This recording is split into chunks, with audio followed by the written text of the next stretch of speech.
మహిళా trainee IPS లైంగిక వేధింపుల కేసులో దర్యాప్తు కొనసాగుతోంది. మహిళా ట్రైనీ ఐపీఎస్ స్టేట్మెంట్ను women safety wing DCP record చేశారు. బాధితురాలతో పాటు పలువురు ట్రైనీ ఐపీఎస్ల వాంగ్మూలాలు కూడా నమోదు చేశారు.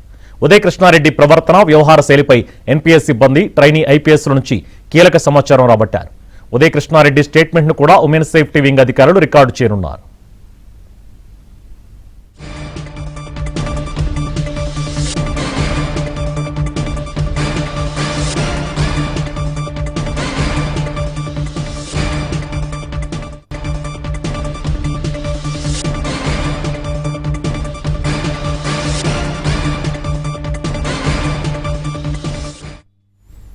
మహిళా ట్రైనీ ఐపీఎస్ లైంగిక వేధింపుల కేసులో దర్యాప్తు కొనసాగుతోంది.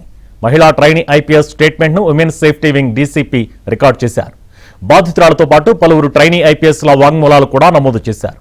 ఉదయ్ కృష్ణారెడ్డి ప్రవర్తన, వ్యవహార శైలిపై ఎన్పీఎస్ సిబ్బంది ట్రైనీ ఐపీఎస్ల నుంచి కీలక సమాచారం రాబట్టారు. ఉదయ్ కృష్ణారెడ్డి స్టేట్మెంట్ను కూడా విమెన్ సేఫ్టీ వింగ్ అధికారులు రికార్డు చేయనున్నారు.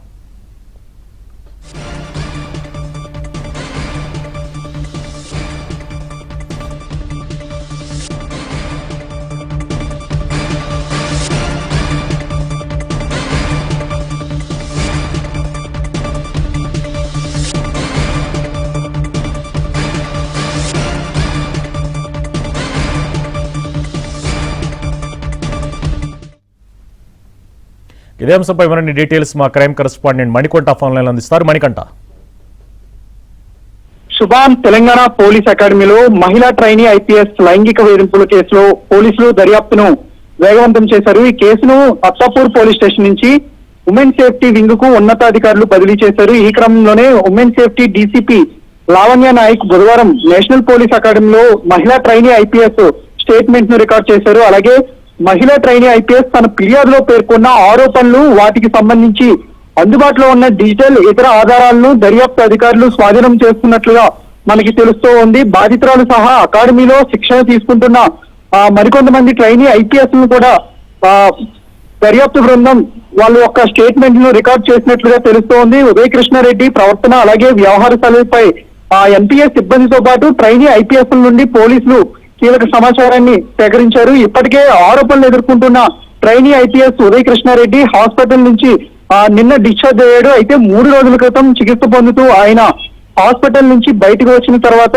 మీడియాతో మాట్లాడడానికి నిరాకరించారు. అయితే ఉదయ్ కృష్ణారెడ్డి ఆత్మహత్యాయత్నం చేయలేదని వైద్యులు అయితే వెల్లడించారు. మరోవైపు ఉదయ్ కృష్ణారెడ్డిని విచారించేందుకు పోలీసులు అయితే సిద్ధమయ్యారు. అతని యొక్క స్టేట్మెంట్ ను ఉమెన్ సేఫ్టీ వింగ్ అధికారులు అయితే రికార్డ్ చేయబోతున్నారు. అలాగే ఉదయ్ కృష్ణారెడ్డి తనపై నమోదైన ఎఫ్ఐఆర్ క్యాష్ చేయాలంటూ హైకోర్టుని ఇప్పటికే ఆశ్రయించారు. అలా అరెస్ట్ చేయకుండా మధ్యంతర ఉత్తర్వులు ఇవ్వాలంటూ కూడా హైకోర్టును అయితే అయితే హైకోర్టు మాత్రం దీనికి తిరస్కరించింది. సో సోమవారానికి అయితే కేసును వాయిదా అయితే వేసింది. ఓవరాల్ గా సోమవారం అటు ఇరుపక్షాల వాదనలు విన్న తర్వాత కోర్టు అయితే తీర్పు వెల్లడించే అవకాశం ఉంది. శుభాన్. Right, thank you.